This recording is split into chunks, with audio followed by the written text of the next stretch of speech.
주님께서 여러분과 함께 마테오가 전한 거룩한 복음입니다. 주님 영광 받으소서. 군중이 배불리 먹은 다음 예수님께서는 곧 제자들을 재촉하시어 배를 타고 건너편으로 먼저 가게 하시고 그동안에 당신께서는 군중을 돌려보내셨다. 군중을 돌려보내신 뒤 예수님께서는 따로 기도하시려고 산에 오르셨다. 그리고 저녁 때가 되었는데도 혼자 거기에 계셨다.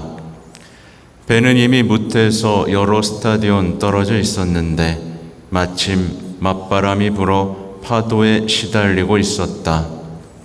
예수님께서는 새벽에 호수 위를 걸으시어 그들 쪽으로 가셨다. 제자들은 예수님께서 호수 위를 걸으시는 것을 보고 겁에 질려 유령이다 하며 두려워 소리를 질러냈다. 예수님께서는 곧 그들에게 말씀하셨다. 용기를 내어라. 나다. 두려워하지 마라. 그러자 베드로가 말하였다. 주님이시거든 저더러 물 위를 걸어오라고 명령하십시오. 예수님께서 오너라 하시자 베드로가 배에서 내려 물 위를 걸어 예수님께 갔다. 그러나 거센 바람을 보고서는 그만 두려워졌다. 그래서 물에 빠져들기 시작하자 주님, 저를 구해 주십시오 하고 소리를 질렀다. 예수님께서 곧 손을 내밀어 그를 붙잡으시고 이 믿음이 약한 자야, 왜 의심하였느냐 하고 말씀하셨다. 그러고 나서 그들이 배에 오르자 바람이 그쳤다. 그러자 배 안에 있던 사람들이 그분께 엎드려 절하며 스승님은 참으로 하느님의 아드님이십니다 하고 말하였다. 그들은 호수를 건너 겟네사렛 땅에 이르렀다. 그러자 그곳 사람들이 그분을 알아보고 그 주변 모든 지방으로 사람들을 보내어 병든 이들을 모두 그분께 데려왔다. 그리고 그 옷자락 술에 그들이 손이라도 대게 해 주십사고 청하였다. 과연 그것에 손을 댄 사람마다 구원을 받았다. 주님의 말씀입니다.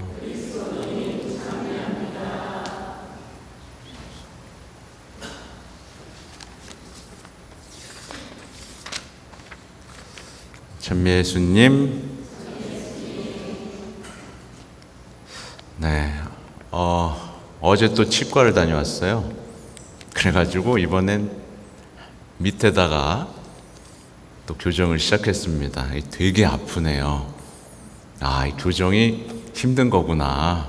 네, 게다부터 고무줄까지 했습니다. 고무줄.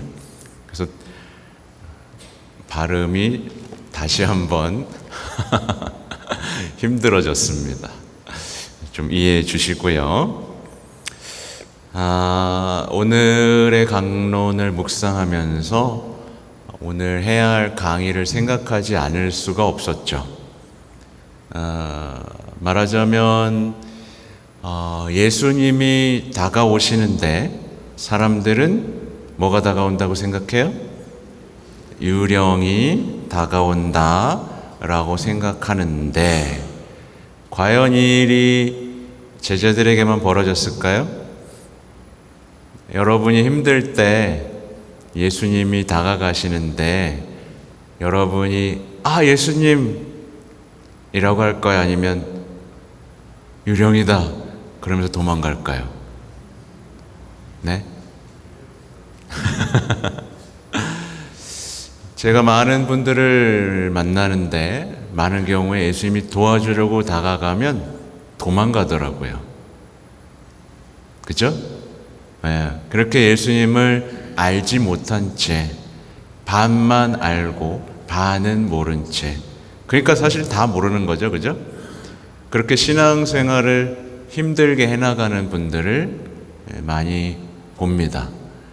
그걸 생각하면서 오늘 강론을 준비했어요. 말하자면 강론 1입니다. 강의 1입니다. 실제로 이제 성경을 찾아보면 하느님을 알고 있다고 생각했지만 전혀 몰랐던 사람들이 셀 수 없이 등장을 하고 있어요.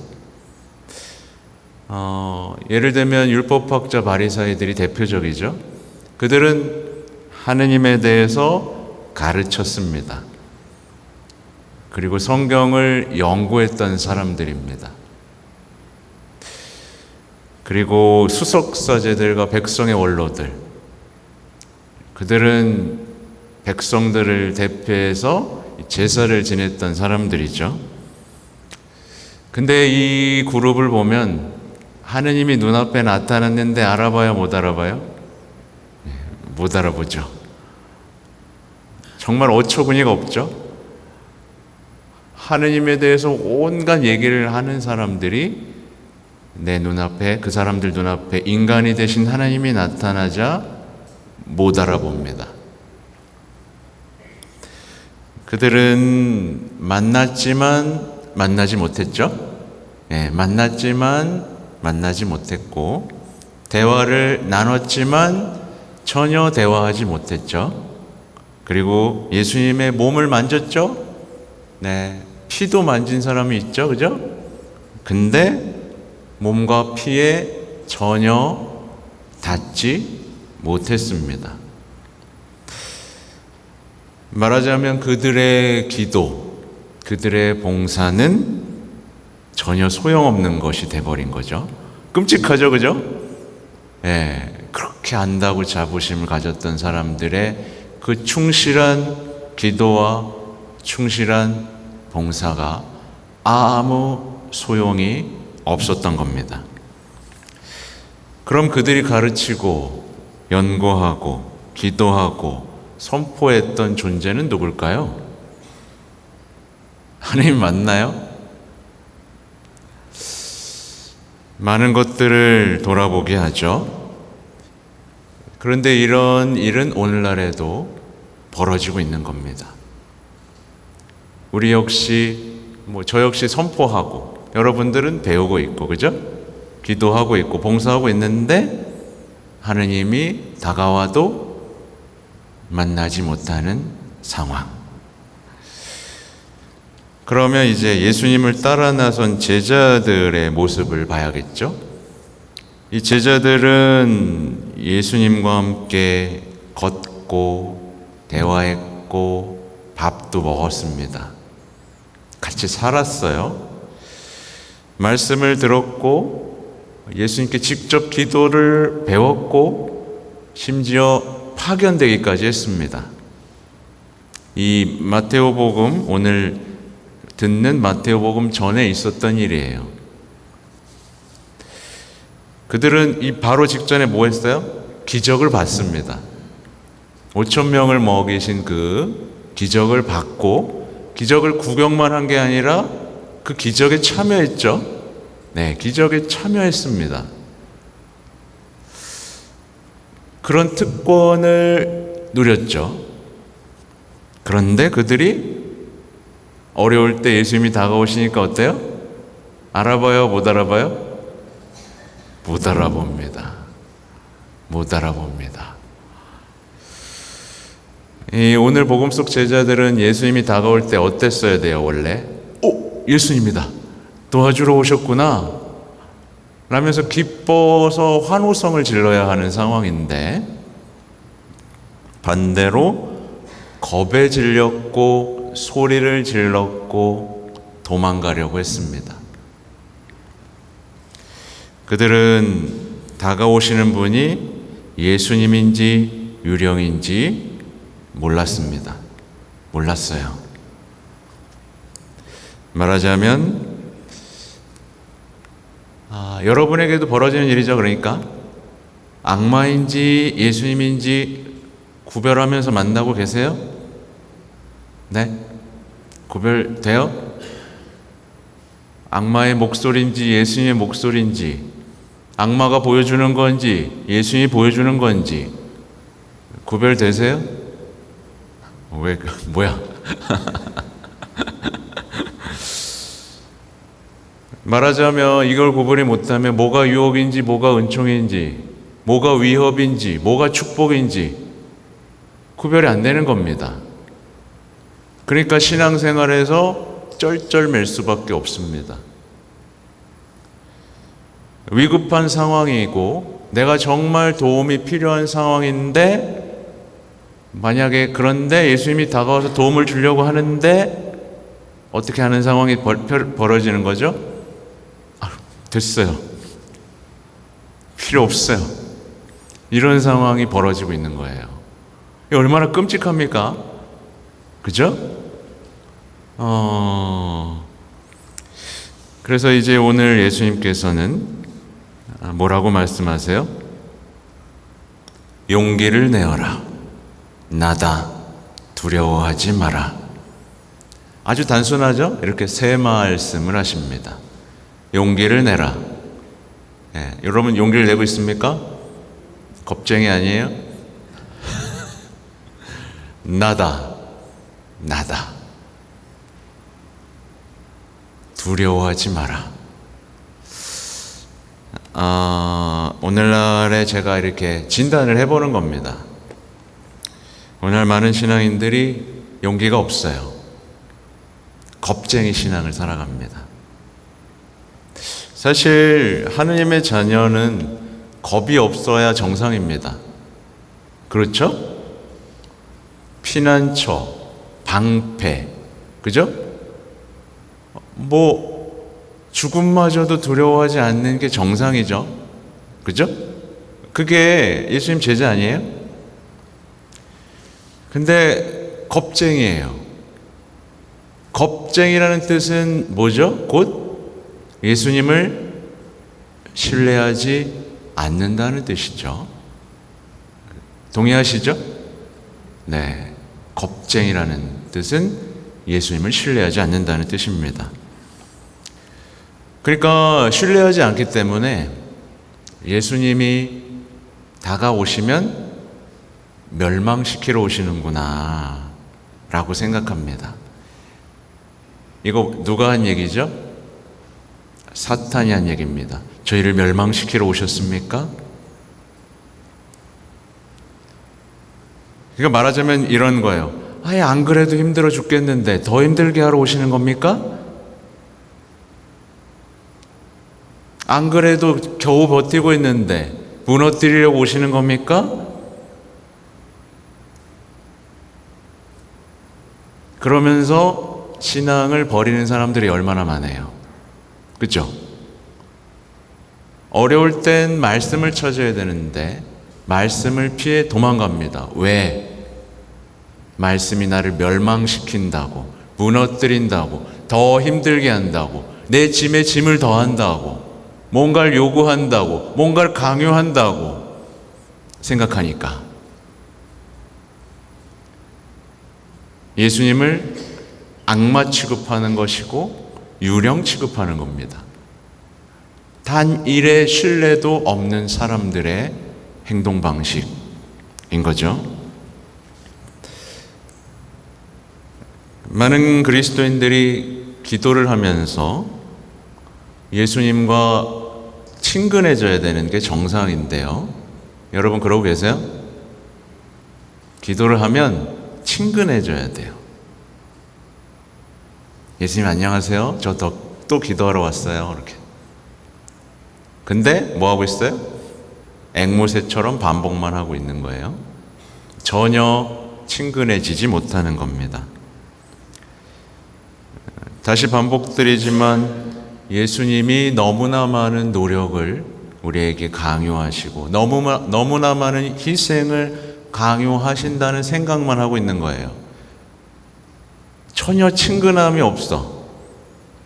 예수님은 왜 자꾸 날 힘들게 하지? 그럼 이게 친근해지나요? 정 떨어지나요? 네. 그러니까 예수님하고 친근해지는 게 아니라 예수님 정 떨어집니다. 이렇게 내면에서 사실은 생각하는 사람들이 많다. 그래서 예수님이 나다 이러고 하면 와 해야 되는데 나다 라고 하면 불안한 거예요. 또 뭐 시키려고? 뭐야 또? 아니, 그죠? 불안하고 의심하면서 마주하는 겁니다. 그러니까 여러분 예수님을 떠올리면 어때요? 예수님을 딱 떠올리면 좋아요? 행복해요?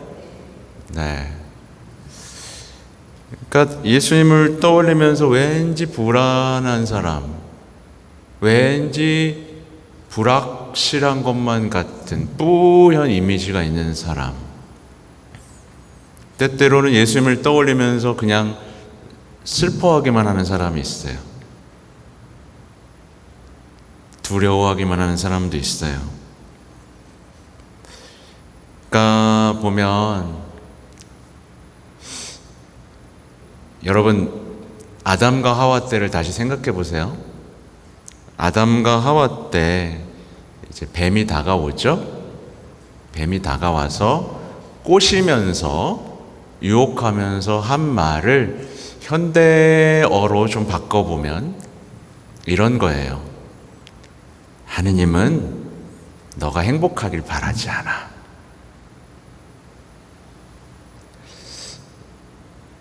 사탄은 하느님이 하나님께서 우리가 행복하기를 바라지 않는다라는 생각을 계속해서 주입을 시킵니다. 너가 행복하길 바라지 않으니까 이거 먹지 말라 그랬지. 예를 들면 이런 거예요. 그죠? 아무튼 예수님께서는 용기를 내라. 나다. 두려워하지 마라. 라고 말씀하십니다. 이 말에 여러분은 용기가 나야 되고요. 환호성을 질러야 되고요. 두려움이 사라져야 정상입니다. 네, 난 주님과 함께라면 뭐든지 할 수 있지. 어쨌든 이 베드로 참 멋있어요. 되게 엉뚱한데 멋있습니다. 주님이시거든 저더러 물 위를 걸어오라고 명령하십시오. 네. 아니 어떻게 이런 말을 할 수가 있을까? 어쨌든 이에 대해서 예수님께서는 오너라. 네, 너가 원한다면 오너라. 예수님은 아무것도 거절하지 않으십니다. 오너라 라고 말씀하시죠. 그리고 베드로는 어떻게 보면 인간 최초로 물 위를 걷습니다. 인간이 물 위를 걸을 수 있는 존재라는 것을 깨닫게 됩니다. 인간은요, 물 위를 걸을 수 있습니다. 믿는다면, 주님이 원하신다면, 그렇죠? 근데 이제 예수님을 봐야 되는데 뭘 봐요? 거센 바람을 보고 맙니다. 네. 그래서 이거를 또 우리가 묵상해 볼 필요가 있는 게 뭐냐면, 많은 이들이 위급한 상황에서 예수님을 봐야 되는데 뭘 봐요? 거센 바람을 봅니다. 말하자면 뭘 보는 거죠? 날 괴롭히는 사람들, 날 힘들게 하는 상황들만 보는 거예요. 그러면서 사실상 힘들어도 되는 이유만 찾습니다. 되게 놀라워요, 사람은. 진짜 바보 같아요. 그런 상황을 계속 보면서 그래, 나는 힘들어야 돼. 나는 더 힘들어야 돼. 마치 최면을 거는 것 같아요. 난 아무것도 못해. 자꾸 그것만 봅니다. 그것만 생각합니다. 그렇게 구원받지 못하는 엉뚱한 신앙을 살아가는 거죠. 어떤 사람이요, 열심한 신앙생활을 해요. 제가 열심한 거 별로 안 좋아한다 그랬죠. 열심한 신앙생활을 하는데 계속 물에 빠진다고 생각해 보세요. 예를 들면 이런 겁니다. 공허함이라는 물에 빠져들고, 슬픔이라는 물에 빠져들고, 낙심이라는 물에 빠져들고, 절망이라는 물에 빠져들고, 우울이라는 물에 빠져들고 있어요. 어떤 사람이, 열심히 하다는 사람이. 그러면 그에게 믿음이 있는 거예요, 없는 거예요? 없는 거예요. 예수님을 보고 있는 거예요, 안 보고 있는 거예요? 네, 안 보고 있는 거예요. 그러니까 빠지는 겁니다. 예수님에 대한 시선을 놓치지 않는 사람은 결코 빠지지 않습니다. 그렇죠? 근데 오늘날 많은 그리스도인들이 예수님이 아닌 것을 자꾸 찾는 거예요. 제가 글을 올린 거에는 이렇게 썼어요. 엉뚱한 기도, 엉뚱한 학문, 엉뚱한 가르침, 이런 걸 썼어요.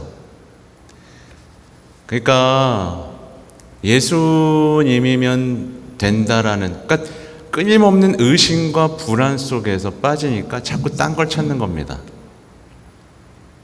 그래서 오늘날에 퍼져가고 있는 오류, 심각한 오류들 있죠?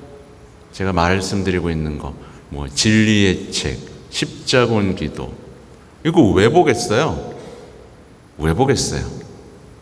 왜 굳이 그걸 보고 있을까요? 하나님의 뜻 영성도 마찬가지로 왜 굳이 그걸 보고 있을까요? 왜 영성 심리를 그렇게 막 하고 있을까요? 왜? 요즘에 또 하나는 제가 주의하게 봐야 될 것은 토마스 머튼 영성, 이런 것들입니다.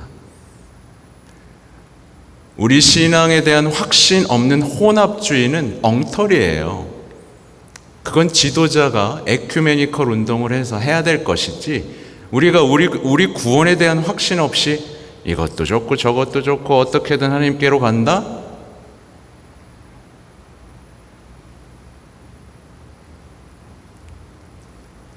그건 그냥 혼합주의예요. 아무것도 아닌 겁니다. 구원이 없어요. 근데 아주 그냥 좋아합니다. 다 좋아해요, 이렇게.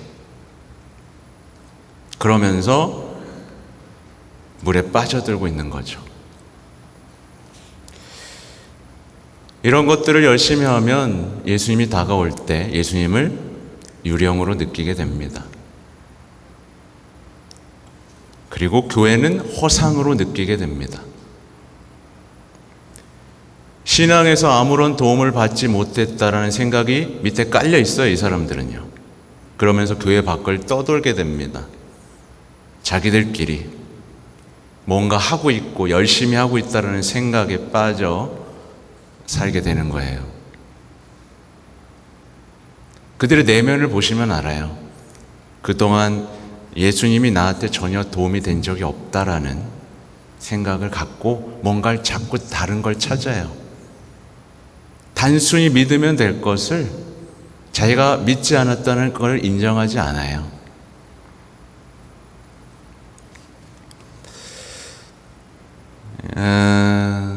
그러니까 자꾸 하느님의 이미지가 왜곡되는 거예요.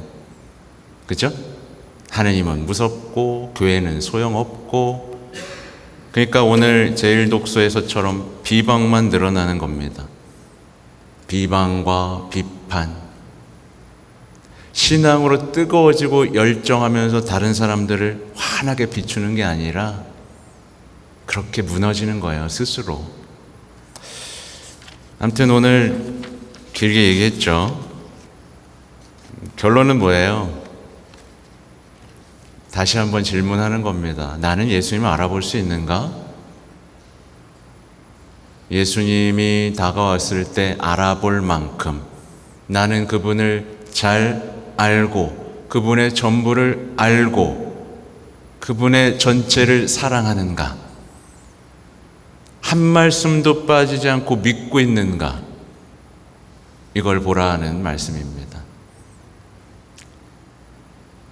네, 잠깐 묵상하겠습니다.